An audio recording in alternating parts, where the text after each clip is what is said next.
13-aastast Lennat vaadates ei oskaks keegi arvata, et see rõõmsameelne neiu on elanud läbi rohkem kui teised tema vanused. Täna õpib Lenna 7. klassis ja tegeleb igapäevaselt ujumisega. 7 aastat tagasi, kui Lenna oli veel 6-aastane, leiti tema peast kasvaja, mis oli suurem kui pingpongipall. Ma isiklikult ei mäleta sellest midagi, kuna ma olin noor ja ma tegelikult ei teagi väga, et mis mul tehti ja mis mul oli. Mäletan seda, et kui mul see avastati, taheti avastada, isa tahtis, siis me istusime mitu tundi MRT ukse taga ja lihtsalt ootasime, et mind sisse lastaks. Ajukasvaja diagnoosile eelnesid mitu kuud, kus Lenna pidi kannatama pidevaid peavalusid. Perearst pidas seda lihtsalt vitamiini puuduseks, kuid tänu õnnelikule juhusele sattus Lenna EMO-sse ajal, kui oli tööl neuroloog. Sisuliselt 24 tundi hiljem sai perekond uudise, milleks ei olnud valmis keegi. Me tihti räägime sellest, mida lapsed tunnevad sellel hetkel, kui avastatakse halb haigus. Mida tunnevad vanemad sellel hetkel? Need tunded tegelikult olid kõik hiljem, et võib-olla kui alguses see diagnoosi saamine, siis see oli selline mehaaniline suht tuim, täiesti nädalaid ju tegelikult ei suutnud süüa, lihtsalt keskendusingi sellele, et nüüd me ravime midagi. Endal võib-olla raskeks või vaimselt raskeks läks tegelikult alles mingi 1,5 aastat hiljem, kus võib-olla see pidev pinge hakkas kehale tunda andma. Mis see kõige keerulisem sinu jaoks oli? Juuste välja langemine ikkagi. Et mind alatihti peati poisiks ja narriti selle pärast. Ehk siis tegelikult sa pidid lisaks sellele, et sa pidid oma tervisega võitlema, sa pidid tegelema ka sellega, et eakaaslased sind narrisid. Jaa. Kui palju sa ennast toona näiteks teiste sõpradega võrdlesid, kes ei pidanud seda kurja haigust seljatama samale? No, et neil on ebaaus, et miks minul on ja teistel ei ole. Lenna jaoks järgnes peale diagnoosi operatsioon ja 2 aastat keemiaravi. Peale seda tuli edasi suunduda Taani, kus ootas 2 kuu pikkune kiiritusravi. Lenna ravi rahastas küll Tervisekassa, kuid Taanis elamist mitte. Siinkohal pani perekonnale õla alla Eesti vähihaigete laste vanemate liit, kelleni jõudis Lenna ema Maia-Mari, võiks öelda, et läbi õnneliku juhuse.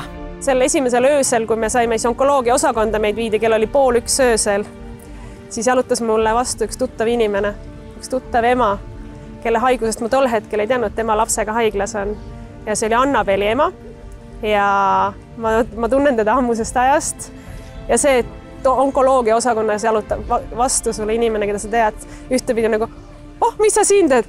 Ja teistpidi tahaks väga kurja sõnada, mida sa siin teed? Et miks sa siin oled? Ma ei taha ühtegi oma tuttavat, ma ei taha ühtegi inimest näha haiglas. See kohtumine onkoloogia osakonnas tõi neile täiesti uue perekonna. Inimesed, kes teavad täpselt, mida sa sellel hetkel tunned. Eesti vähihaigete laste vanemate liit ongi loodud selleks, et toetada vähihaigeid lapsi ja nende vanemaid sellel kõige keerulisemal teekonnal. Seda nii rahaliselt ja tugiteenustega kui ka lihtsalt toetava õlana. Vähidiagnoos lapsel ikkagi hõlvab ja võtab ikkagi halvatuks terve perekonna, nii õdede, vendadega kui vanavanematega. Ja teades seda, millised hirmud ja millised mured selle pika ja karmi raviga kaasas käivad, siis see ongi see soov lihtsalt olla abiks. Ja eks see teadmine ka, et ilma rahata me ju aidata ei saa. Igal aastal korraldab liit lastekaitsepäeval ka pardiralli, mis on aastatega kasvanud tänu headele inimestele aina suuremaks. Igal annetajal on võimalik soetada oma part, mis asub 1. juunil Kadrioru kanalis võistlustulle. Kui esimesel aastal läks starti veidi üle 7000 pardi, siis tänavu on neid juba 20 000. Ei kujuta enam ettegi, et kui arst ütleb, et meil on kuskil selleks ravim või ravi olemas, aga paraku see on nii kallis, et teie ilmselt seda endale lubada ei saa. Et selle jaoks meie olemegi ja selle jaoks me seda teemegi ja õnneks siiamaani me saame kõiki aidata ja tänu annetajatele ja mis on lihtsalt nii suur väärtus, et ega selleks eriti mul sõnavara jagugi. Ajal, kus pardid parajasti kanalis ei võistle, puhkavad nad end välja Pärnu Jaagupis liidu vabatahtliku kaidi juures. Pardiralli välisel ajal, kui ralli läbi saab, siis tulevad nad jälle siia Pärnu Jaagupisse ja ega sellega veel töö ei lõppe. Tuleb nad uuesti ära pesta sellest Kadrioru mustusest, lugeda nad jälle 250 kaupa võrkkottidesse ja siis nad lähevad üles 3. korrusele, kus nad siis veedavad oma aega kuni järgmise pardirallini. Pühapäevaks on nad kõik see 20 000 ilusti jõudnud Kadriorgu ka tänu meie liidu vabatahtlikele, kes nad siis tulevad, võtavad laupäeva hommikul siit peale. Ja õigel ajal siis ralli ajaks on nad Kadrioru pargis seal autokastis, mida kõik on juba näinud. Pardiralli on tänaseks aidanud 10 lapsi ja toonud kokku kogukonna, mis on asendamatu. Ka Lennal läheb tänaseks väga hästi. Kasvaja tema peas on küll alles, kuid see ei ole enam ohtlik. Praegu peab neiu käima arsti juures korra aastas MRT uuringul. Ma ise näen, et need lapsed, kes on pardilapsed nii-öelda meie mõistes, nad saavad väga kiiresti täiskasvanuks. Neil on kuidagi ära võetud see lapsepõlv mõneti.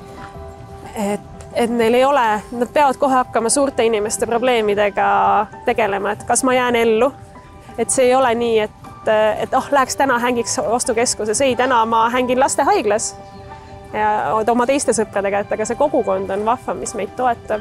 Kui palju tuge on olnud sinul või sinu perel sellest liidust ja pardirallist? On olnud ikka päris palju. Et tänu nendele ma sain ravi ja Taaniga minna. Et tored aitavad nagu lapsi. Kõik, kes tahavad ravi, saavad selle. Pardiralli lehel on praeguseks veel alles viimased 1000 parti, kuid oma panuse saab anda ka muud moodi. Annetustelefonid on lahti, saate ajal, ETV saate otseülekande ajal 1. juunil 19.15. Helistada saad ikka, toetada saate ikka ja lihtsalt teie pardikene auhinnale ei kandideeri, aga samas ega sellel rallil kaotajaid ei ole.